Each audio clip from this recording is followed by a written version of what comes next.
Welcome to this presentation of the first Paris report on rebuilding the Ukraine, principles and policies. First Paris report. Why do we have a first Paris report? Because CEPR has had the opportunity, with the help of the French government and the move from London to Paris, to establish a second flagship report on top of the Geneva report on the world economy, which we've had for many decades, which is an in-depth analysis of a current topical policy issue.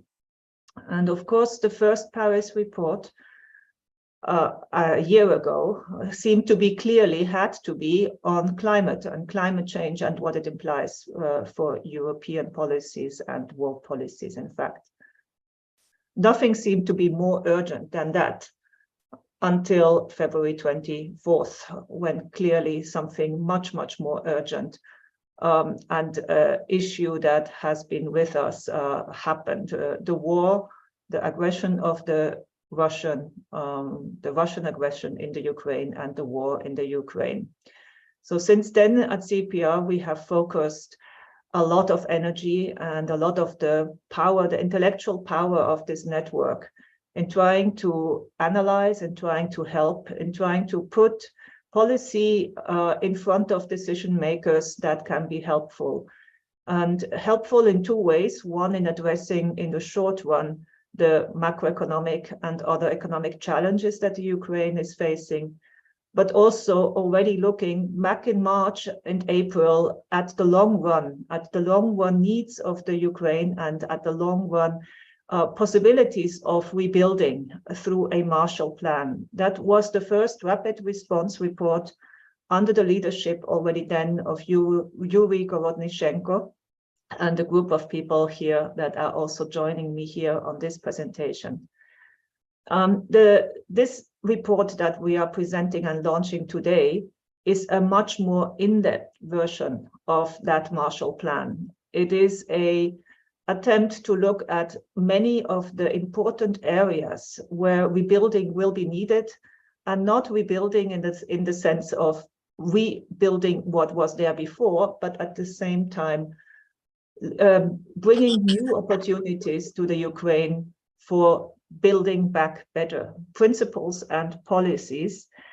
We have the whole book, and this is another principle of the Paris and Geneva reports, are about collaboration. Geneva reports are typically written by a group of economists who come together and jointly write a report on an important issue. We have something similar here that we are doing in the following sense. Every single chapter of this book, which looks from labor markets to how to think about aid, how to think about rebuilding institutions, they are all always a collaboration between eminent Western and Ukrainian scholars. And it's these teams of people who bring their joint expertise together, but of course have also in the process been able to learn from each other. That was what I found very beautiful in the workshop that we held in September in Paris, that in the evening of that conference, a few of the participants told me this was really productive. We are discussing things in a different way than we would be discussing them all on our own. So this collaboration, again, is mostly made possible because of the leadership of Yuri, who has also agreed to lead the Ukraine initiative for CEPR as a whole. But right now, I don't want to demur further and to leave the floor to a stellar cast of authors and co-authors of different chapters of this report who have agreed to join me here for this presentation of the report. Let me also say this is by no ways an exhaustive presentation of the report. There are many chapters that we will not be covering. Yuri will at the end talk about main takeaways and give a broader overview. But we have in this order that they will take the floor with us Gerald Rowland from the University of Berkeley and University of California, Berkeley, and he will talk about institutional reforms. Then Toby Becker from Stockholm Institute, who will talk about anti-corruption issues and how to think about those going forward. Then Barry Eichengreen, also from Berkeley, who will talk about how to organize aid. And Tatiana Deryugina, who talks about energy. We may be joined by Timothy Milanov, but I'm here. Oh, yeah. That's wonderful, Timothy. It's really good to see you or to hear you. And in that case, you actually are the person who is on the ground and can talk about the reconstruction on the ground and the experience there. And you get to go first. So Timothy is the president of the Kiev School of Economics, and he will have the floor. I give you the floor now, Timothy. Take us away. Thank you very much. I am in Kiev. I'm at a school, high school actually, and where we're also talking about reconstruction. We have some problems with internet and electricity. So if I disappear, that might be because of that, but for now it's okay. Therefore, let me try to be efficient. We have fantastic colleagues on the call today, on the presentation. I'm extremely grateful to Beatrice and to Yuri for taking the initiative on working on Ukraine very early in the war, essentially in the first days. I think it was still February when the first discussion started. And in the meantime, issuing a number of papers which have been influential for shaping agenda in policy discussions everywhere, from Kiev to Lugano, to Paris, to Berlin, to Washington, to London. And later, this work culminated, but I hope it's not a finish, just a beginning, into a book. And hopefully, you see, there's no light. Actually, electricity went off, but I'll switch the camera off, hopefully. Can you still hear me? Do I still have a connection? Yes, we can hear you, Timothy. Okay, so you see how this is, you get used to it really quick. So hopefully my connection will stay on. Yeah, I'm okay. I'm okay. Yeah, I'm okay. Yeah. Someone is checking on me.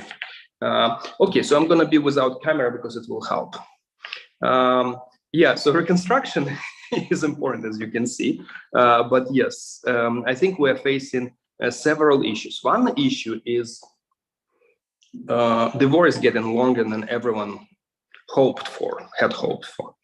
Of course, we all hoped for it never to happen, but it appears that Putin is doing everything possible to make the war as prolonged as possible.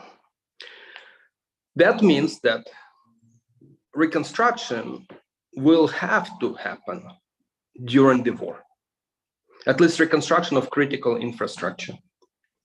Today, I was at schools in Makariv and at animal shelters in Makariv, and also at a clinic in Makariv. We are rebuilding, the Kiev School of Economics is rebuilding a clinic in Makariv, and I can share the experiences, what the issues in my view are.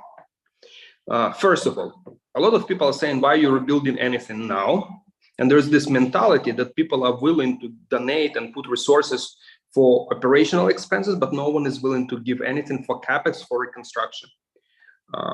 It's really almost impossible to raise $500,000 for rebuilding a clinic in Makariv, even though the Kiev School of Economics Foundation has raised $40 million for all kinds of humanitarian help. Donors are simply not interested in rebuilding. The mindset that we see in people is that rebuilding will happen after the war. Right now, we should not rebuild because it can be destroyed anyway. So the mindset of people is that let's wait for everything to be destroyed, then things will stop and then we'll start rebuilding. This is a wrong mindset and it's very dangerous because With critical infrastructure, for example, there's only limited strategic capability to recover for Ukraine. And Russia is trying to destroy that ability. It's trying to destroy power plants, generator stations, connections, lines, pumps, and all of it is being rebuilt, and it's an arms race. Are we rebuilding faster than they are destroying it, or the other way around? The same actually is with schools, the same is with clinics and with everything else. People have to go on and continue to live their lives. If we don't have schools, there will be a lost generation. If we don't have clinics, there will be health issues. If we don't have power plants, we can repair them, but if we're not building or really repairing major damage right now, then eventually, sometime in January or February, Russia will succeed in switching us off completely. So it's an arms race, and I think people are missing that. Second, there is this ideological or almost political discussion. Who should be in charge? Should it be Ukraine, or should it be the US, or should it be the EU, and in which format? And this discussion has been going forever now. It's 9 months of the war, and in the beginning I used to have opinion. By now I say, guys, figure out something, just get a coordinator center, doesn't matter what it is. I was really against IFIs, but if an IFI can step up, at least get something done. The third one is discussion about corruption. A lot of people are talking about corruption in Ukraine, but I think Ukraine has demonstrated during the war that it can consolidate and mobilize resources and use them effectively. And the discussion about corruption is now politically framed in terms of, oh, you know, Ukraine has a negative reputation of corruption, therefore there is a trust issue.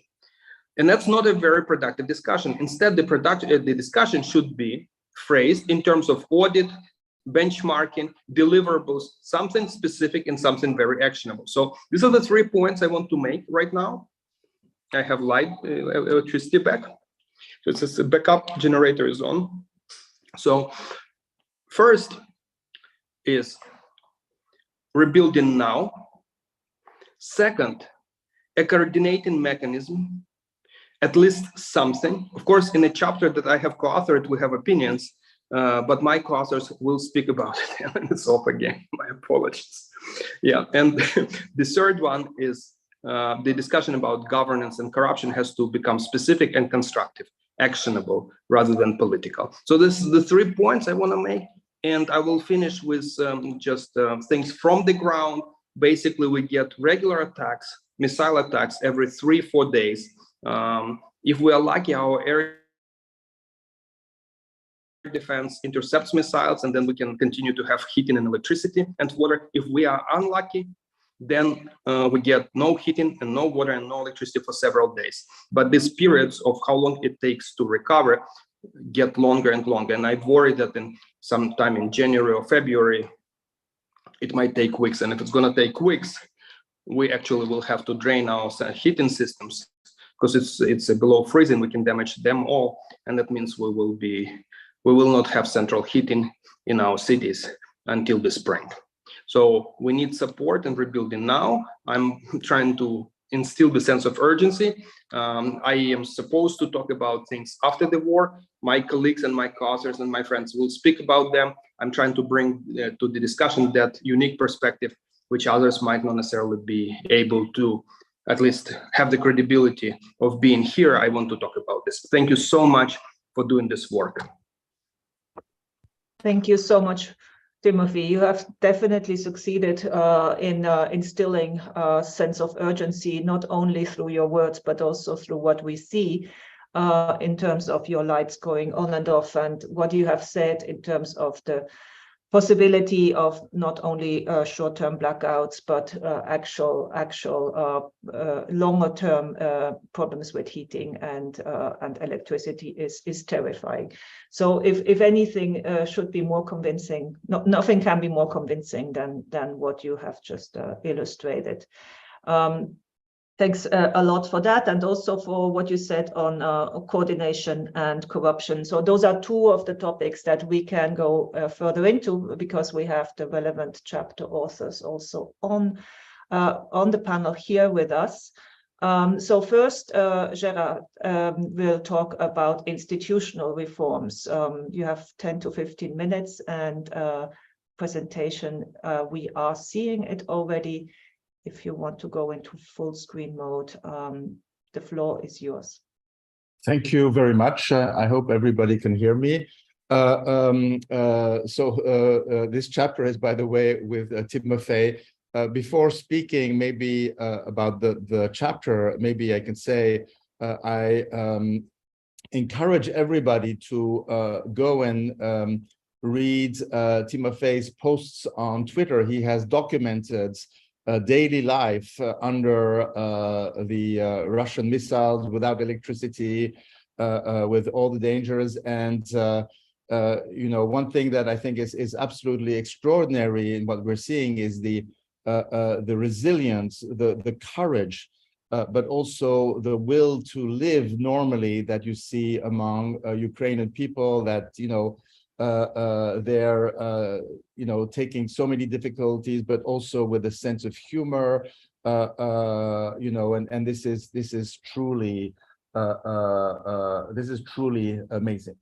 So the chapter here is about reconstruction and governance reforms. So if I can go on full screen here. Yes. So the idea is that post-war Ukraine will not only need to rebuild its physical infrastructure, and I agree actually with what Timofey said, that you know, a lot of reconstruction needs to happen also during the war. But reconstructing post-war Ukraine is not only about physical infrastructure, it's also about its institutions. And the goal is to accelerate the post-Maidan reforms so that Ukraine can become a model democracy, catching up with the most successful transition countries. And here, as awful, as horrible as it could be, war often acts as an accelerator of history. What seemed unlikely before the war is now within reach. Ukraine is now definitely a candidate to enter the European Union. Those who have been fighting for many, many years for a truly democratic Ukraine now see the chance for even more radical reforms of Ukraine's governance to get completely rid of its Soviet past.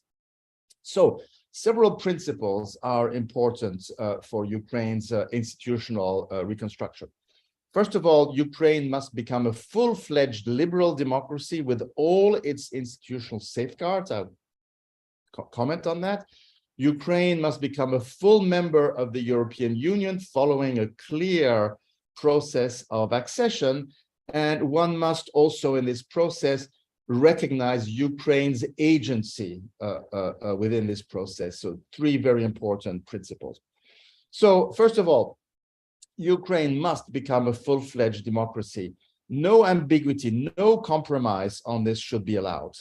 Democracy is not based on ethnic identity. It's based on citizenship with rights and responsibilities based on the rule of law, with equality of all citizens before the law and protection of all minorities.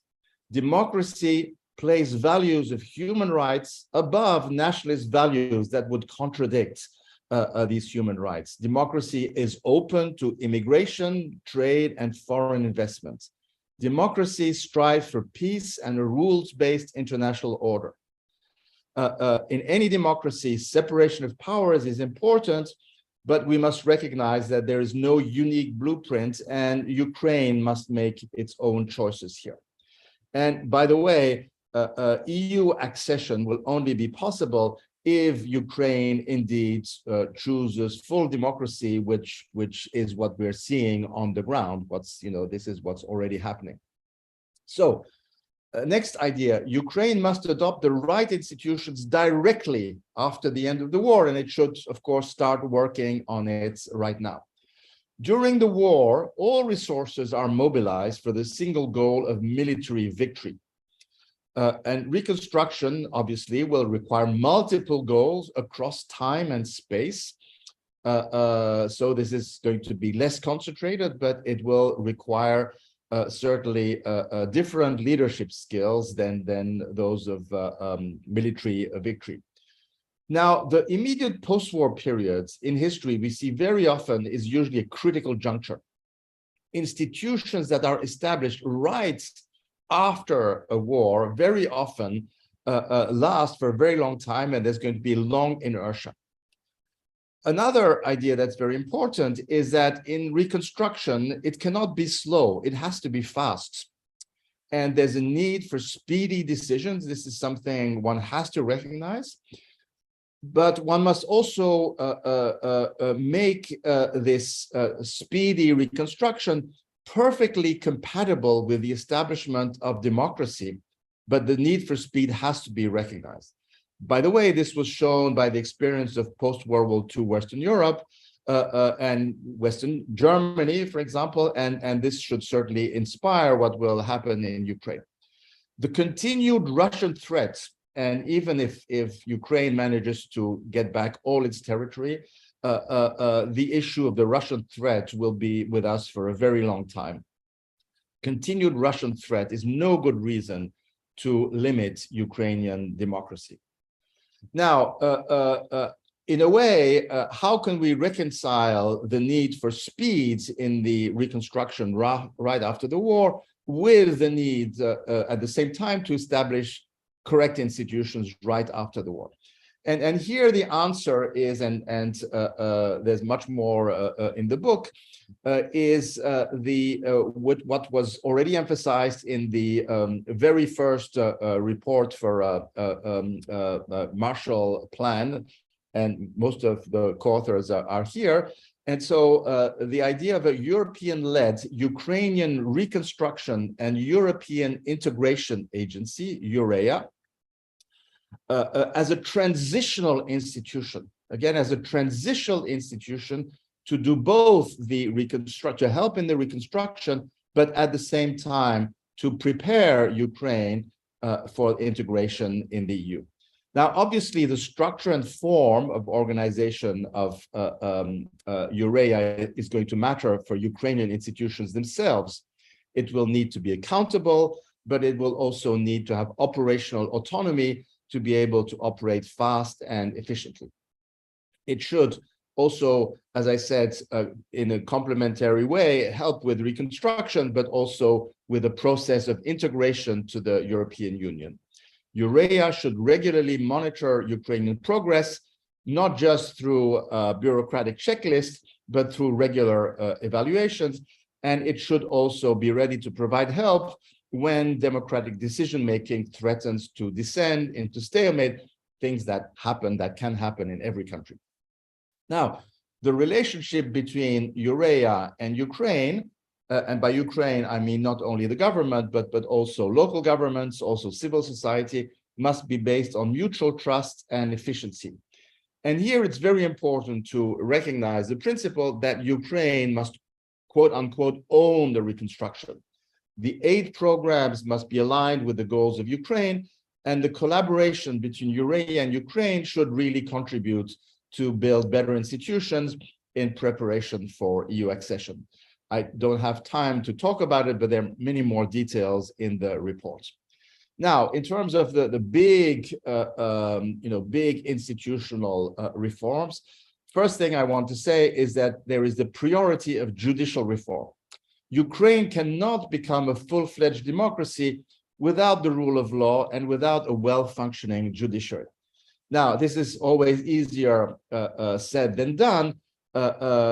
Reforming the judiciary, especially given Ukraine's past, given its Soviet past, is very difficult. Training judges takes a lot of time. It's not something that you can improvise. It just takes time. The training must also be done by experts who are not corrupt themselves, if we want to have a well-functioning judiciary. However, we can be optimistic about this because the war has facilitated conditions. There will be much more international legal help. And the war has also been bringing so much destruction that a higher price can be paid to fully introduce the rule of law. The relative cost of judicial reform has, in a way, gone down with the with the war.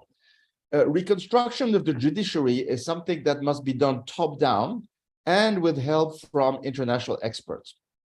Again, I don't have time to talk about this, but a good example is the example of the Anti-Corruption Court, which I think is a good example and should be followed for the judiciary in general.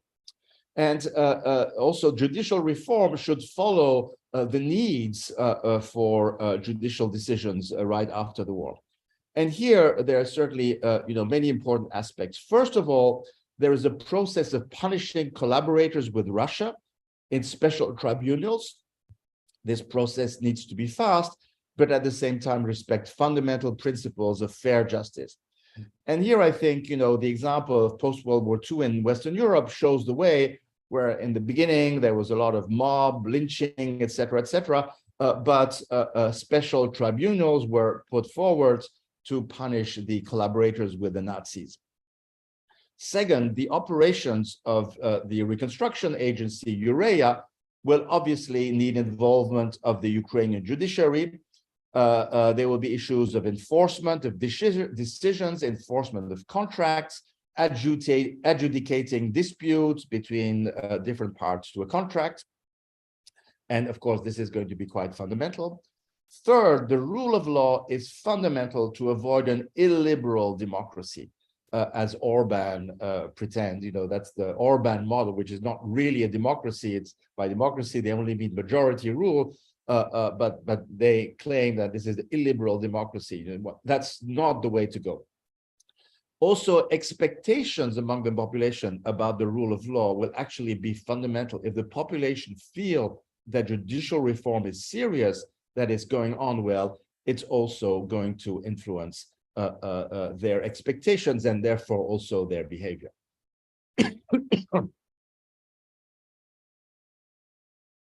So another important thing is to prevent the reappearance of oligarchs.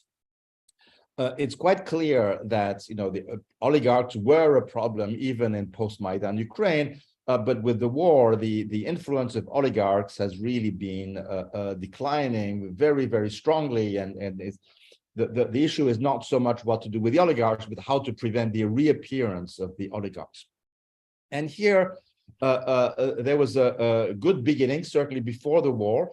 One needs to strengthen the anti-oligarch laws, and then it's to be a strong implementation via a reformed judicial apparatus. A second aspect that's very important to prevent the reappearance of oligarchs is a rigorous and effective competition policy. One needs to break up conglomerates that very often have no economic meaning except that they're owned by an oligarch. One needs to strengthen the powers of the Anti-Monopoly Committee. And here I must say donor conditionality can be an important lever, and this is also a unique opportunity. Finally, last but not least on this, party finance reform is going to be crucial to prevent the political influence of oligarchs. Here I must say the US is not an example because there's just too much lobbying by interests of very wealthy individuals, groups, etc. But if we look at Western Europe, there we can see paths to have a party finance reform in Ukraine that will help build a healthy party system and prevent political influence of oligarchs giving money to buy political influence. Very important also is media reform. Media captured by oligarchs in Ukraine, but also in other countries like Italy, the US, England, etc. Media captured by ideologically motivated billionaires has been a threat to democracy in the last decades. On the other hand, one cannot go back to old-style government ownership where you only have the BBC, was very efficient, but nothing else. We are now in the internet age, and one has to think of media reform in that context. Here, competition policy will probably not be enough, given that information is a public good. I just want to say here that people are thinking about this, and many good ideas are formulated in particular by Julia Cagé in France. Just very quickly, one idea is to have laws that give more power to journalists within media companies. There are many ownership forms for media, but giving more power to journalists, including free expression, veto rights over takeovers is something very important to keep media independent. 2, transparency over real owners. And here I have to say the recent decision of the European Court of Justice could be quite disastrous from that point of view. So Europe also has to clean before its door. There are also original ideas about giving media vouchers to citizens to encourage competition and independent journalism. Finally, other reforms, I don't have that much time. It's very important to reinforce separation of powers, which is fundamental in a full-fledged democracy. In the case of Ukraine, it would not be wise to increase the powers of the president. They are quite strong. They're maybe not too strong, but they should not be further increased. There's a need for a stable party system and strong party discipline to have strong legislature. This is something quite fundamental for a healthy democracy. One needs at the same time to continue civil service reform, where still a lot has to be done. Digitalization, many very innovative steps have been done with digitalization of civil service, professionalization, transparency. All these things take time, but they're very important to in the building of very strong state capacity. Finally, one should continue the drive towards decentralization. And here in the report, we think that local governments should not only be able to raise their own taxes, but also raise funds from donors for reconstruction, despite the competition that it could create with centralized fundraising efforts. And probably in the report, we don't go far enough. Roger Myerson has written very interesting piece about this. And so Roger Myerson, for example, thinks that the reconstruction agency should not just look at projects from funding projects from local government, but should also even encourage them to be able to propose projects. This is really about the civil society. This is really about ownership taking over the reconstruction, not just in a centralized way, but also by the most decentralized forms of local government, where in particular there's been this very interesting experience with the Hromada reform, and certainly one should continue the drive in that direction. So finally, to finish, Ukraine must become a full-blown democracy from day one without compromise. It must adopt the right institutions right after the war. The special conditions of immediate reconstruction will need an appropriate interaction between the reconstruction agency that hopefully will be decided correctly and Ukrainian society. Priority of judicial reform based on political support for it. I didn't talk about the political support, but that's something that needs to be built. It's important, but it can be there. Prevent the reemergence of influence oligarchs and importance of media reform. Thank you very much. Thank you very much, Gerard. You have given us a very comprehensive insight into what is only one chapter of 14 within this book, but it also shows, on the one hand side, how large the challenge is, but that it is also possible and feasible and necessary to start thinking about all the different aspects of institutional reform and start drawing up the checklists of the things that need to be done. So that is definitely what we are trying to help stimulate even now during the war, the thinking in those different necessary reform steps. And one more comment you mentioned, Julia Cagé's work on media diversity. Let me just take the opportunity to say that she is also leading a research policy network for CEPR, and you can therefore expect to see more work in this direction also coming out from us. Now, the next speaker on the list is Toby. You have the task of doing what Timothy has said, to not depict corruption just in a negative trust, as a negative trust issue, but actually also as an opportunity. Floor is yours. Thank you, Beatrice. I'm going to start by putting up some slides as well here. I hope that works. Yes, so as I think all of us involved in this very important book project has noticed, that every time we have a discussion about the reconstruction of Ukraine, or also providing short-term funding or any type of assistance to Ukraine, if there's no Ukrainian in the room, it takes usually 2 seconds for someone to ask, what about corruption? And this is, of course, the background to why we thought we really need to write a chapter about anti-corruption policies in the reconstruction of Ukraine. And of course, I did not do this on my own. I had the great privilege to work with Natalia Shapoval and Timothy Milovanov from KC, and also Giancarlo Spagnolo and Jonathan Lene here from site. So this is really, again, an example of good collaboration and trying to mix different perspectives on an important topic. So let me start with just some of the key principles that we highlighted in this chapter. So the first thing is, we really need to think about ways of removing opportunities for corruption and rent extraction. It's the classical case of, you don't want to have these opportunities because then people take advantage of it. The other thing that we also heard about already is to focus on transparency, monitoring, reporting, getting people all the information that they should get about how money is spent.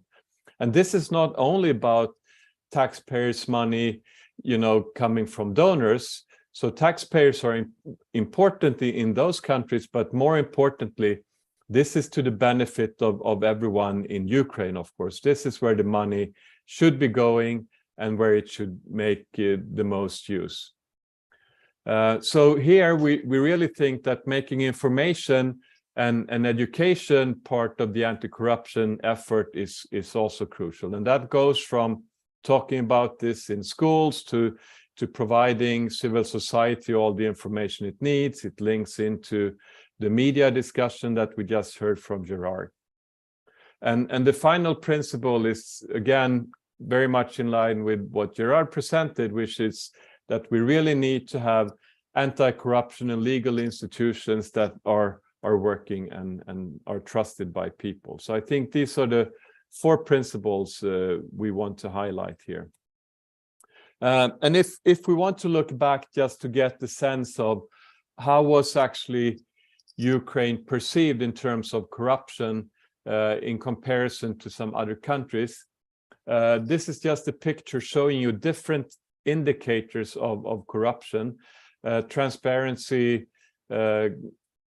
indicators, and also ICRG, etc. The blue bars is Ukraine. The red bars are countries coming out of the Soviet Union that are not members of the EU. And then we have 11 transition countries that actually joined the European Union. So this is basically what we think is very important when we're discussing EU accession reforms, etc. It's really about making sure that Ukraine now fundamentally finish the unfinished transition agenda. And this has great benefits on a lot of different areas, and that includes also how corruption can be handled. So if we look at corrupted institutions and processes in the past, for those not familiar with the context in Ukraine, it was basically linked to things like appointments to state-owned enterprises and an important position in governments, also among regulators, in the courts, etc. We also had the capture of information flows through TV. We know that many of the oligarchs that we have talked about already had their own TV channels and different media outlets. So this is something to definitely think about going forward. Then also, as Gerard was mentioning, financing of the political system, how politicians are funded, how elections were financed, and political parties were financed, and how this was tied to very individual business interest working in the background.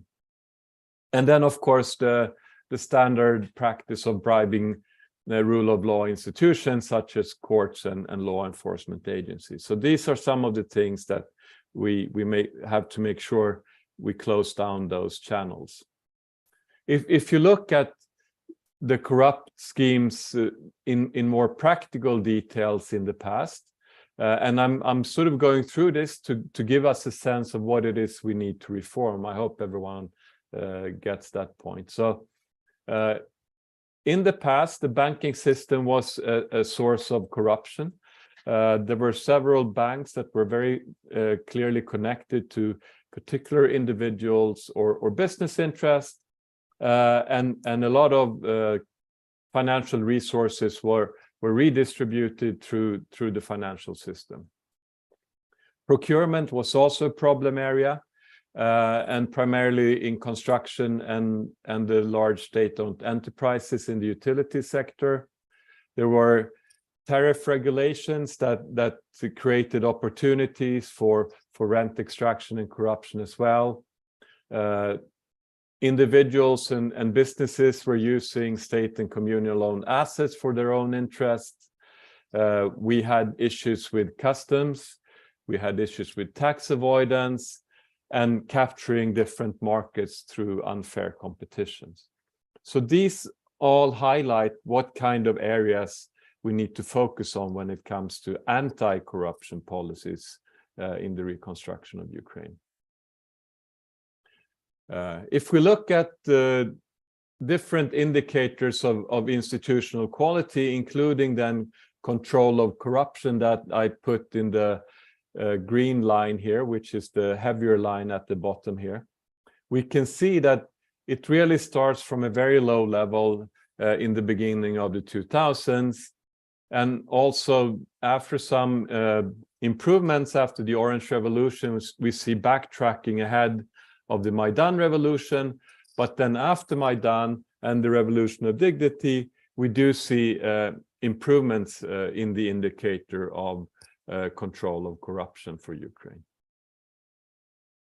So what actually happened after the Revolution of Dignity? Several points linked back to what I just described was that the Ukrainian government, with the help, I guess, from international financial institutions, started to clean up the banking system. Many banks were shut down. Better sort of governance structures were implemented in several banks. Banks were nationalized, etc. There were also important reforms related to the procurement system. We had the Prosoro system being developed, where you have a digital procurement system, and more generally, digitalization was implemented in different areas of what the government was involved in. There were also some reforms to the state-owned enterprises, and there were some reforms in the area of anti-corruption policies, like asset declaration for public officials. So all in all, these reforms led to improvements in several of the standard corruption indicators.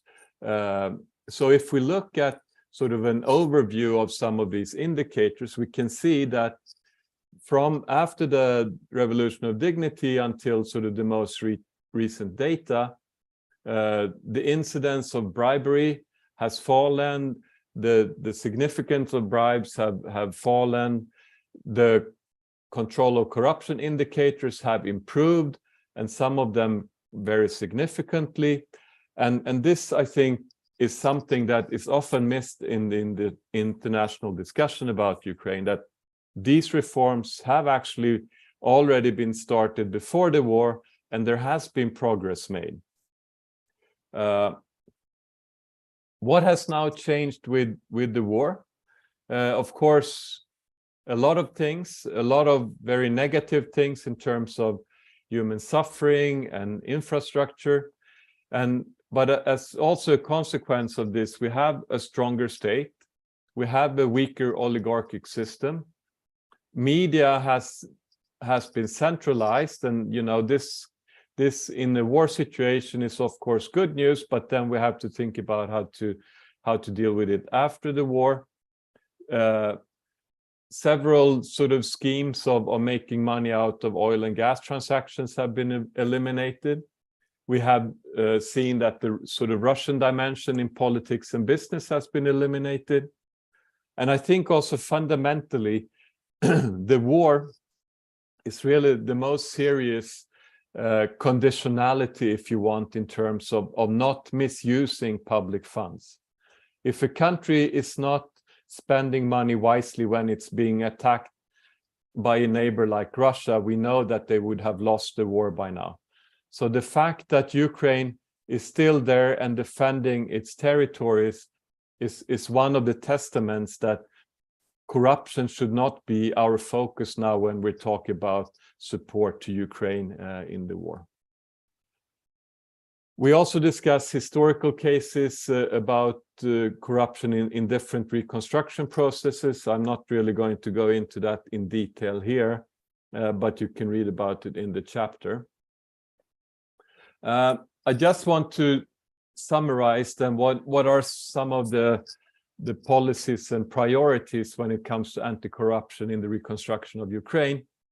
I really think that what we have stressed here is crucially important, which is that we do see the creation of a centralized and hopefully EU-affiliated institution that will coordinate the government of Ukraine's and the civil society of Ukraine's plans with all of the major donors. We cannot really have a system where 20, 30 different donors, IFIs, etc., all go to Kiev or meet in Brussels or in Warsaw and discuss the plans. It's just too inefficient. It just makes it impossible to monitor, supervise, report, and get information about the projects and the implementation of projects. The other thing is, of course, there's still room to improvement when it comes to procurement. As Ukraine moves along, there will be steps taken that are consistent with EU laws and EU accession. There may be a need to create, specialized agencies to deal with central projects, etc. We heard from Gerard and from Roger Meyerson's discussion that there is a need for having local governments involved in this process as well. But we really do need to think about what is the capacity to handle these large-scale projects and procurement that is linked to that. To speed up some of these processes, we think that there should be pre-qualification of some of the suppliers that will be needed in the reconstruction process. This is what is done in other countries and circumstances. We also have to make sure that local suppliers can be heavily involved in the reconstruction of Ukraine.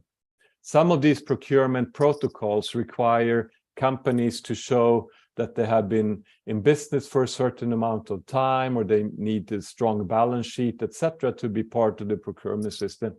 And we really have to think about how to modify these kind of rules to allow Ukrainian firms that have suffered through the war to then be part of the reconstruction, even when it comes to using donor funding. And as we said, involve local communities and develop peacetime media landscape. And if we just mention some of the reforms that have already been started but not really completed, I'm not going to discuss civil service. I think Gerard has already mentioned this. But we also need to see an independence of regulators, not making sort of appointments to important positions part of the rent-seeking scheme that was creating problems in the past. We also need to really continue the work with state-owned enterprises.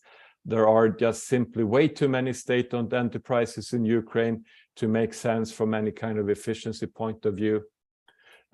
We also understand that the banking system will need to be recapitalized after the war.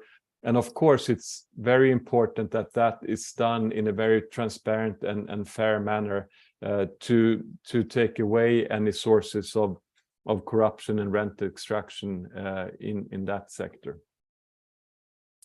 I think we have talked about the other points already. I just want to mention one point also, because of course the EU prospects for Ukraine is very important when it comes to corruption as well as many other institutional reforms. And this heavier dark blue line or blue line is what has happened to the corruption indicators in the 11 transition countries that had joined the EU over the last couple of years.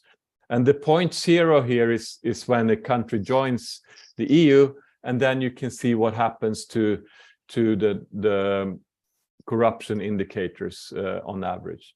And we see it actually takes some time before we see significant improvements in this.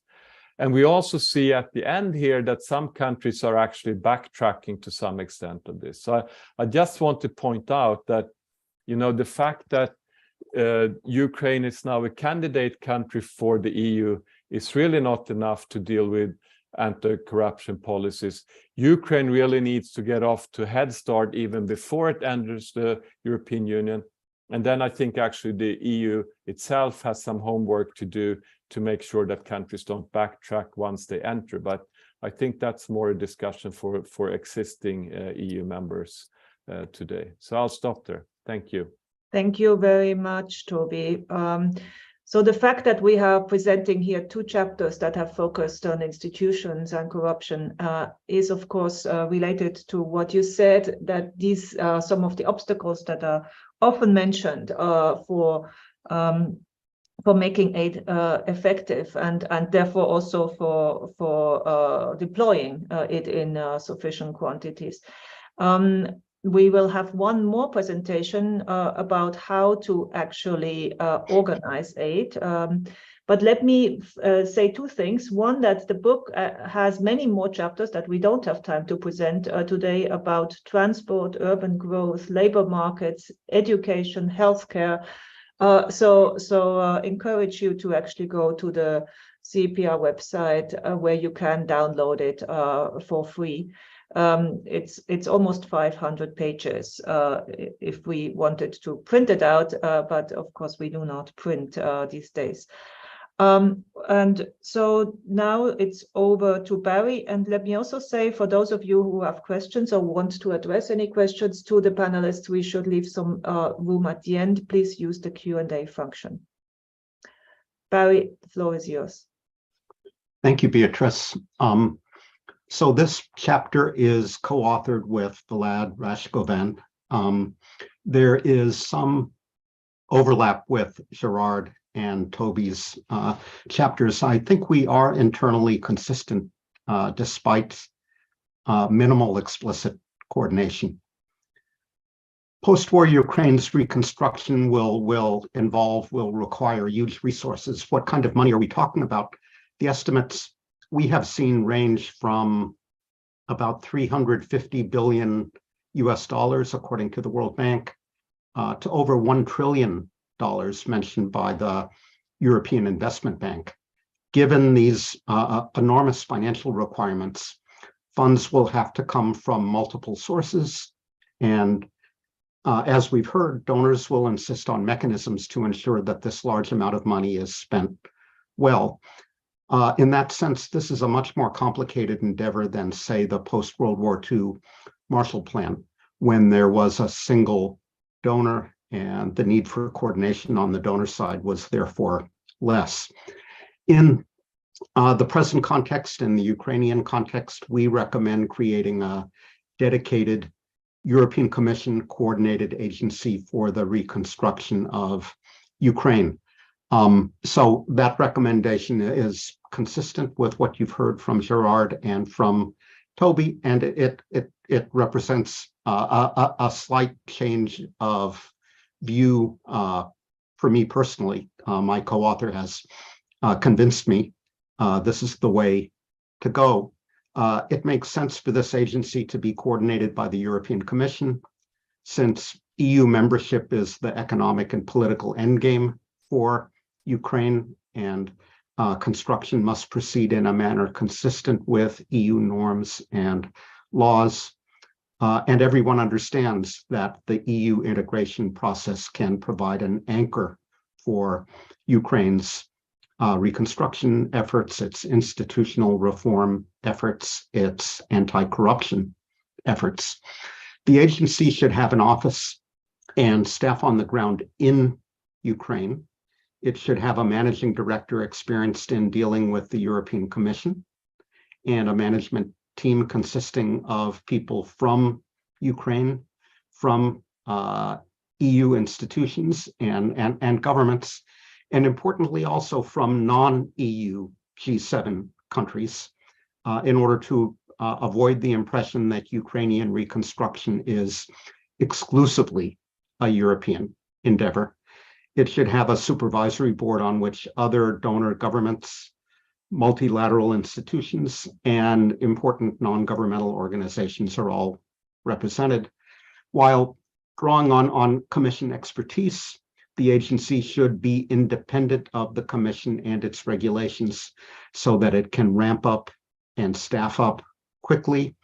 It should have a simple, streamlined structure similar to that of the Marshall Plan and other post-war, post-disaster reconstruction efforts. So we go through a number of those successful and less successful reconstruction efforts and agencies. We point as a success, for example, to Pakistan's Earthquake Reconstruction and Rehabilitation Agency. There's a lot of additional detail on how to structure such an agency in the report. As for funding sources, reconstruction needs call for raising funds from a broad range of sources. The reconstruction agency will have to mobilize funding from bilateral intergovernmental grants, development organizations such as the World Bank, regional development banks, and other development agencies. It will have to help mobilize funding from the IMF for bridge loans and for the transfer of special drawing rights donated by high-income members, EU pre-accession funds, EU structural funds, private donations, importantly, private commercial finance, equity, and other portfolio investment, and possibly seized Russian assets. An important principle is grants rather than loans wherever possible, because reliance on loans will increase financial fragility and the risk of a debt crisis going forward.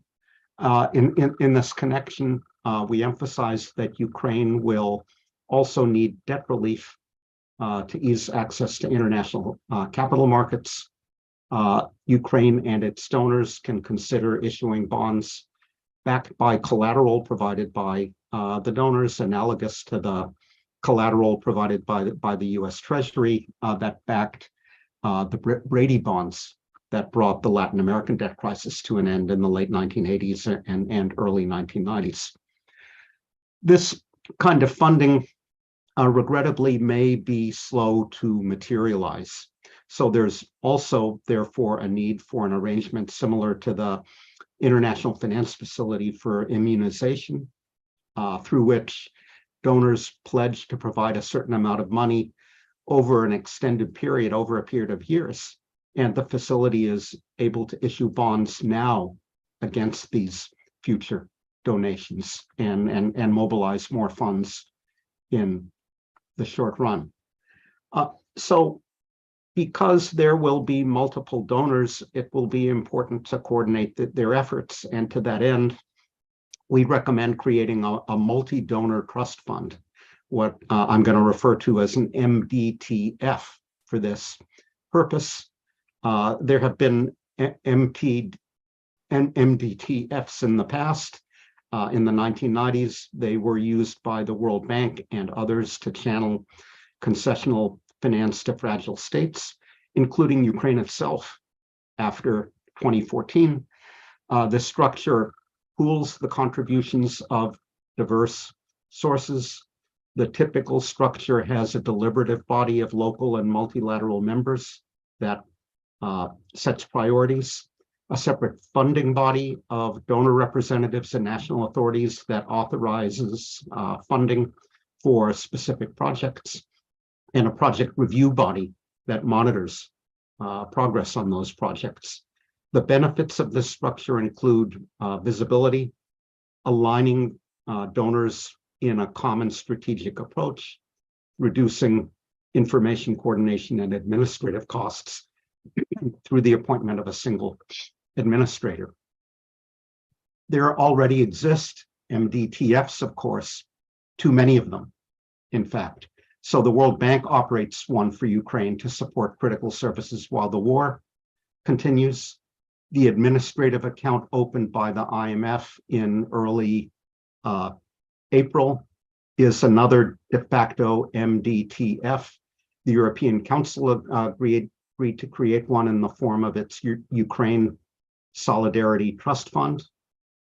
In July, the European Investment Bank offered to create a new EU-Ukraine Gateway Trust Fund to support immediate and long-term investment in Ukraine's reconstruction. We argue in the report, in our chapter, that these efforts should be consolidated. There should be the creation of a master MDTF, if you will, that would allow for contributions from EU member states, from other countries, and partners, from NGOs, but importantly from existing MDTFs, thereby ensuring more efficient fund management and coordination. Then there's the question of what projects the MDTF should fund. We argue that the priority list of projects should be generated by the Ukrainian government, which has local knowledge. The Reconstruction Agency will need to develop, together with the Ukrainian government, data and digital systems for organizing, for systematizing, controlling, and reporting on projects, building on the experience of previous reconstruction efforts elsewhere. The Reconstruction Agency could offer a menu of financeable projects to donors, investors, and philanthropists. After creating that catalog of funding opportunities, the agency would then develop an electronic system, a searchable database. Each project would have a detailed description, a budget, a listing of funds already secured by central or local governments. Public-private partnership projects would include, in addition, cash flow forecasts and other documentation so that everyone involved can make informed investment decisions. Finally, we, like the other chapters, emphasize the importance of ownership for investments in reconstruction to be undertaken efficiently, and for reforms to stick. There has to be Ukrainian ownership.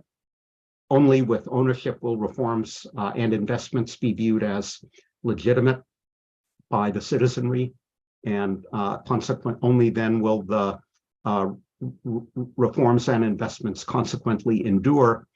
Ukraine will utilize aid most effectively when the disposition of aid is seen as consistent with Ukraine's own interests. The Marshall Plan's architects similarly recognized the need for ownership on the part of aid recipients while proceeding on the basis of trust but verify. And ownership means ownership has to rest on broad domestic support achieved through broad domestic involvement, inclusive public consultation with civil society, business, and local authorities. So local government's role in this process has already been emphasized by previous authors, and we echo that point. So I'm going to be brief. I'm going to conclude at this point. Vlad and I emphasized that this is a tall mountain. Ukraine cannot climb this mountain alone. Ukraine has been creative in turning challenges into opportunities, and we argue the world needs to be equally creative in taking risks and searching for opportunities. The success of Ukrainian reconstruction turns on international help, but so does the future of Europe and the prospects for global security. So let me stop there. Thank you very much, Barry. Yes, you have ended on a very important, although it seems obvious point. What seems obvious once you think about it for only 5 minutes is that donor coordination within the large multiple donors that will be necessary is absolutely crucial for getting both the finances organized and their effectiveness, and yet it has been something that has not been not only easy to achieve but extremely difficult to achieve. So it is definitely worth emphasizing this again and again, because that is really something that has to be done now and can be done now. We have 2 more presentations. Actually, Tatiana is going to present about the challenges around reconstructing energy, which again is something that we see is not only for later, it is for now. And Yuri will then wrap up and summarize, but there are also already a few questions in the Q&A. I would encourage, since we might not have enough time to respond in detail to the panelists to look at them. There is, for instance, one on judicial system, and to respond if they want to everybody. So we may also have written responses. Now, Tatiana, the floor is yours. Thank you very much. And I will see if I can keep it closer to 10 minutes than to 15 in the interest of time. So this is joint work with Alexander Kravchenko and Mara Gwant. And compared to the previous chapter, which are very big picture, this might seem fairly narrow, right? It's about the energy sector. But as we've seen, especially in recent weeks, when the energy sector isn't functioning, it's hard for anything else to function. So let me first start, for those of you who are unfamiliar with Ukraine's pre-war energy situation, I'll describe that briefly. In 2019, Ukraine produced about 2/3 of its own energy needs and imported the rest. There were differences between electricity and other types of energy. So electricity generation capacity actually exceeded electricity consumption, and Ukraine has lots of nuclear energy, which is unusual for the area. But when it comes to other energy types like petroleum, it was quite reliant on fossil fuel imports, which, as we've seen this year, is highly problematic for security, not to mention climate change. Ukraine had a very high energy intensity, more than twice as much as that of Poland or Germany. Part of that is because Ukraine has an quite energy intensive industry mix. But an equally important explanation is low energy efficiency of buildings and industrial processes. Now, the good news is that Ukraine was already on its way to integrating with the European energy sector. For example, the gas market was already interconnected with the European network of transmission system operators for gas, or ENSOG, and the electricity market was on its way to being synchronized with the corresponding system operators on the electricity side, or ENSO-E. The wartime energy situation, I will not spend a lot of time on. I'm hoping a lot of you have been following the news. Since the beginning of the war, Russia has consistently targeted Ukraine's energy infrastructure, and by now a large share of that has been destroyed or damaged, especially in recent weeks. Energy consumption has also fell significantly because of population outflows, because of a drop in economic activity, because of conservation.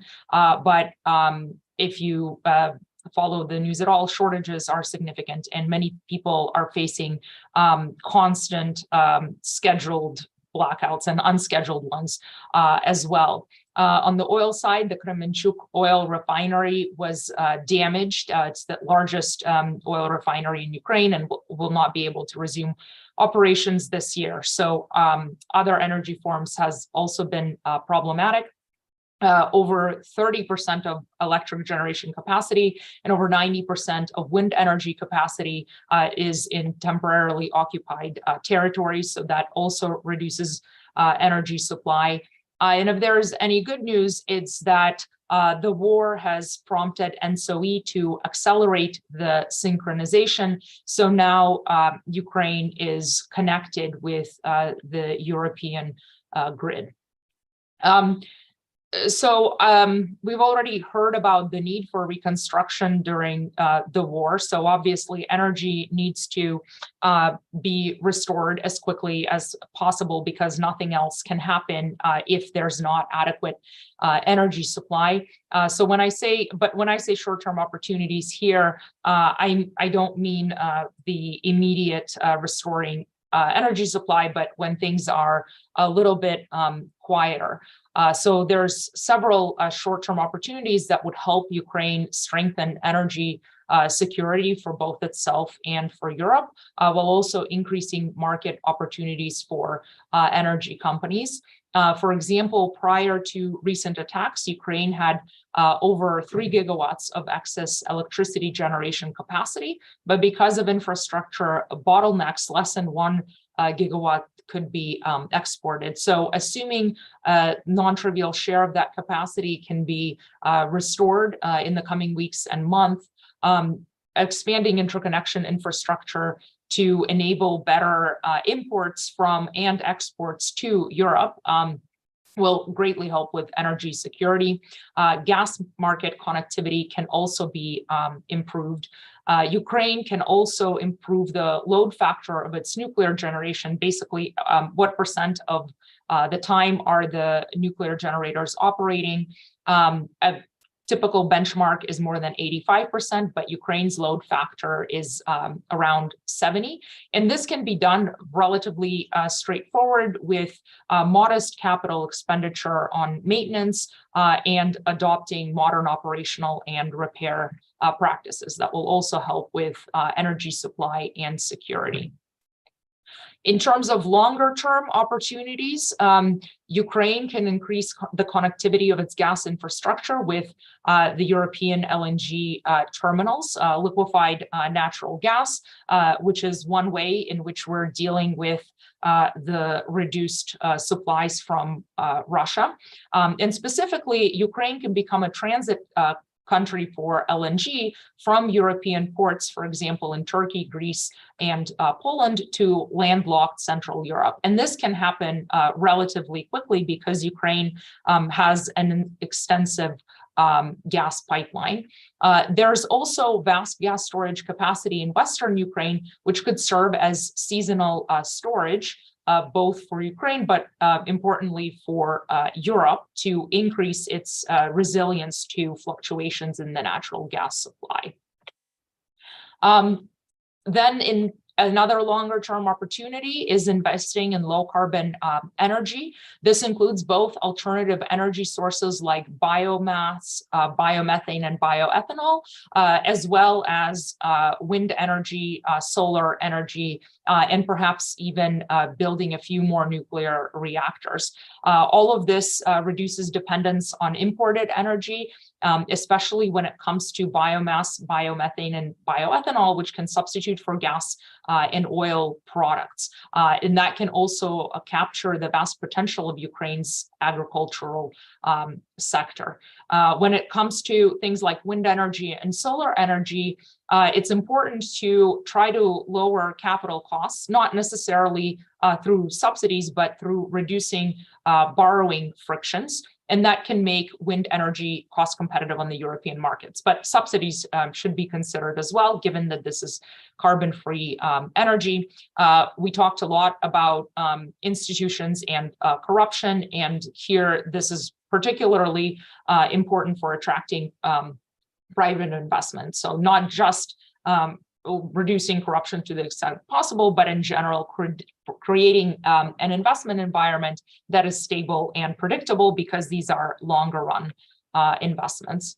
On the energy demand side, Ukraine should work to eliminate all price subsidies. This is also something that Ukraine has started doing when it joined the EU for Energy program, which promotes evidence-based policy in the energy sector. It began phasing out gas subsidies, and overall that's been fairly successful, but other energy subsidies remain.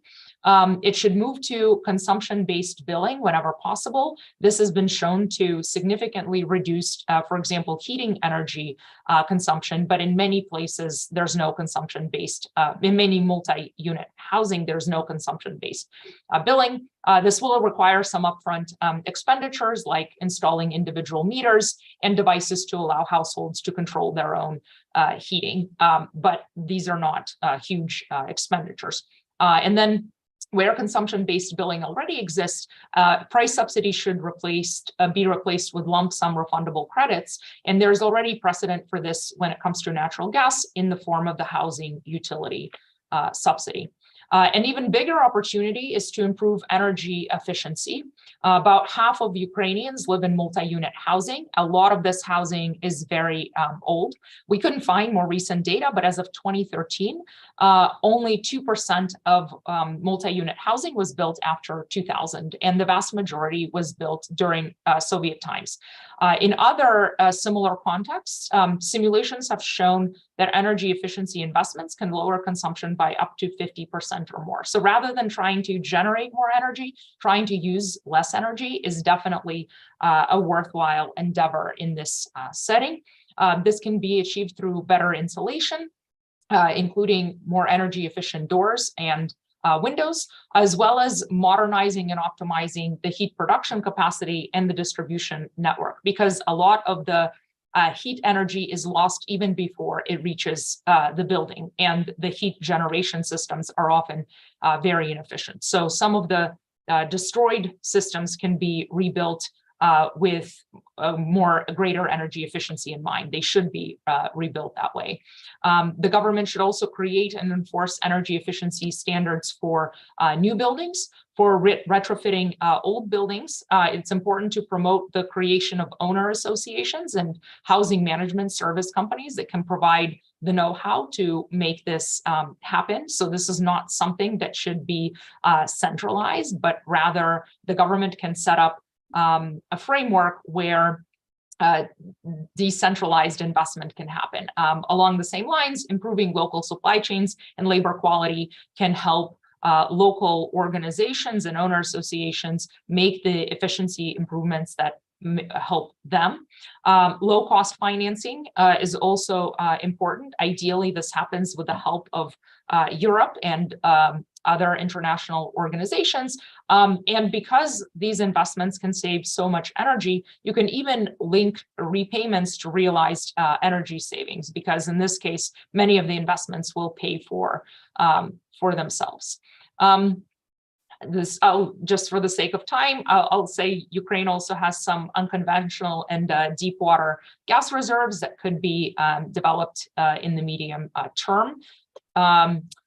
And another important opportunity that Ukraine should pursue is the European Green Deal. There's quite a lot of funding devoted to this Green Deal, and some of this can flow into Ukraine's energy sector for the mutual benefit of Ukraine and the EU.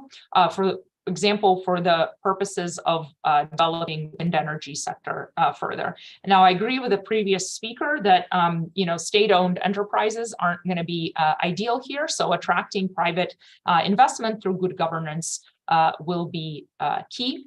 The Ukraine can also participate in the hydrogen economy, which can help supply carbon-free goods to Europe for purposes of metallurgy, ammonia, and fertilizers, where it's hard to use renewable energy directly. The good news is that Ukraine already has an extensive gas transmission system that can be adapted to be able to transport a mix of hydrogen and gas. Ukraine should also continue synchronizing its policies with Europe and eventually join the emissions trading system. Of course, it's important to remember that given the needs of reconstruction, Ukraine needs to be given ample time and financial support to join, given that carbon trading will likely impose some costs on local industries. Okay, so the only new thing on this slide, I guess I will just summarize, right? So we've seen that there's been a lot of damage to Ukraine's energy system during the war, and that's important to start rebuilding as soon as possible. Looking down the future, Ukraine's future in energy lies in developing renewable energy, in improving its energy efficiency, and in closer integration with Europe, as in other areas. Important actors that should be involved include the Ukrainian government, to the extent that a predictable and fair regulatory framework is needed. There should be private businesses and state-owned enterprises that can develop projects to realize long-term goals, although I think relying more on private businesses will be ideal. And then Ukraine will need EU and international partners and donors to provide funding to help make this happen, as well as important know-how. And there will also be a need for some sort of coordinating mechanism to help these stakeholders work together well. I will stop here and turn it over. Thank you, Tatiana. That's a very comprehensive. We have the situation that I was afraid of, Yuri. We have almost crowded you out. You have 7 minutes left to answer. You have already answered also to the questions that were still online, except for one about public debt. The floor is yours, Yuri. Thank you very much. And also, you can close it at the end. I will not come back. No, please come back. Well, as Beatrice said, this is a huge project, 14 chapters. I have a difficult task to summarize chapters that were not presented. There is some history behind this book. We started many months ago. In March to think about how to rebuild Ukraine, and this is kind of a follow-up of the initial project we had in March. We have many chapters, some are institutional reforms, the chapters in green you have seen today. We had chapters in business sector, how we can reinvigorate economic life in Ukraine, hardware, how we should rebuild, for example, energy sector, Tatiana mentioned just before. We have also kind of software for the Ukrainian economy, human capital, healthcare, how we should think about R&D. And obviously, I'm not going to do justice to all chapters that were not presented today, but some key messages. One is you have to minimize the damage during the war, and you should try to start rebuilding Ukraine even now. You don't have to wait until the war is over. Some things can and should be done today, especially the institutional reforms. The second key message is that there is a lot of infrastructure out there to help, countries in various ways, but the situation in Ukraine is fairly unique, and we have to think about new institutions and new instruments. And Barry and Joar mentioned this earlier, that whatever we have in terms of existing infrastructure to help Ukraine is not going to be enough. We have to be creative and innovative in this context. public money is not going to be enough. Maybe in the early stages of reconstruction, when we have some residual military risks, public support is going to be critical. But eventually, it's all going to be about attracting FDI, building public-private partnerships, trying to combine public and private money in creative ways to have kind of big multipliers on any public funds that Ukraine is going to receive. And one of the things is going to be very important here is that Ukraine is going to be eventually a member of the EU, and this is in itself a very powerful factor in stimulating investment into Ukraine. But we have to develop certain policies to facilitate these flows. For example, risk sharing, make sure that military insurance is available to businesses willing to invest into Ukraine.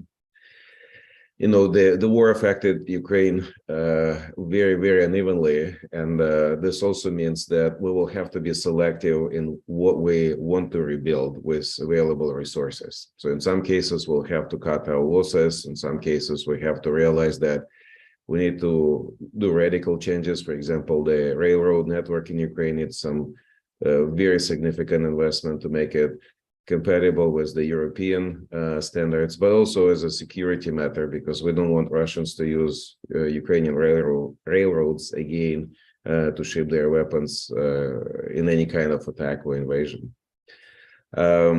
As Gerard mentioned, it's critical to have reforms front-loaded, and so we have to focus on lots and lots of things in the beginning of the reconstruction to make sure that all subsequent steps are going to be successful. So judicial branch, civil service, anti-corruption policies, reducing the influence of oligarchs, all of this has to happen very, very quickly. And, in practical terms, for example, this means economic and political decentralization. This goes back to some of the points Toby and Gerard were making, that we have to make sure that rents are not available there for people. And, as a part of this exercise, we need to align with the European standards as soon as possible. This is a massive relocation shock. People are going to move from Eastern Ukraine to Central Ukraine to Western Ukraine. We already see this happening during the war. And obviously, some of the fundamentals were already such that Western Ukraine is going to be increasingly a center of economic gravity, so to say, for Ukraine, because everything is going to be centered on trading with the EU, attracting investment from the EU. And we have to be thinking about how we can facilitate these flows, how we can re-educate people, how we retrain them, how we reduce regulation, allow businesses to open faster, simplify taxation, and so on. We'll also have likely shortages of workforce immediately after the end of the war, because many people are in other countries. And so we have to be creative in how we can squeeze out the maximum from the available workforce and capital. For example, we need to work on ways to increase the labor force participation for kind of marginal groups that are less attached to labor force. Using remote work, from people who are in Europe now and other countries is also very important. This is a resource for Ukraine. We should use it. There is a lot of discussion in our chapters about how we need to rebuild the kind of software in Ukraine. We need to modernize education. We need to modernize science. Healthcare has to be centered on outputs, patients rather than inputs, hospital beds. We need to do a lot of investment to catch up in terms of education and training. Lots of people will return from the war. We need to think, a lot about inclusivity and how we can help veterans and others who were traumatized by the war to become back to civil life and be productive members of the society. One thing I also wanted to emphasize is that in all these chapters, we talk not only about Ukraine needs help. It's also a story about a successful win-win situation between Ukraine and the European Union and, frankly, the rest of the world. Food security is going to be a big issue going forward, especially with the climate change. Ukraine is a key supplier of food. It's very apparent now during the war. IT services is a big deal in Ukraine, and maybe one day Ukraine is going to be the Silicon Valley of Europe. As Tatiana mentioned, Ukraine is a source of low carbon energy. We have a lot of nuclear power. We can build on other resources. This is not only good for Ukraine, this is also good for the European Union. We see that there are global trends to redirect production networks away from sort of unfriendly regimes and countries, so-called friendshore. And Ukraine should utilize this unique opportunity because it's so close to Europe. It's a friendly country. Labor force is going to be large, highly educated, relatively cheap. So there are all sorts of reasons why Ukraine is potentially a very valuable member to the European Union. So it's really a win-win situation. And to summarize, I'll go back to what Barry was saying, that, you know, it's a huge project. It's a mountain. I copied this from his chapter.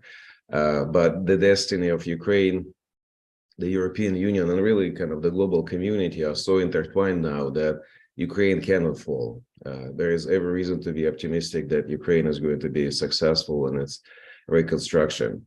And in the interest of time, I'll stop here and just say, if you have, you know, a couple hours to spare, please read this book, think about this, you know, make your comments, make your suggestions, and obviously act on this book. So I'll stop here. Thank you.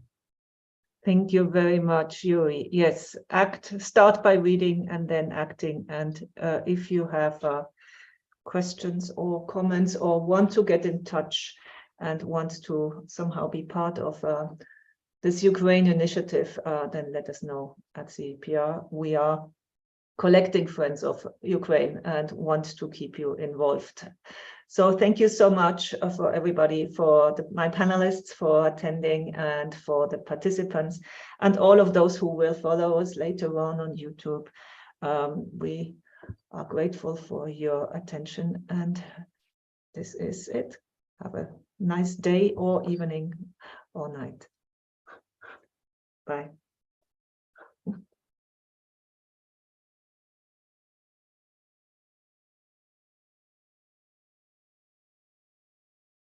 Thank you, everybody. Thanks a lot. Thank you. Bye-bye. Bye-bye. Thanks.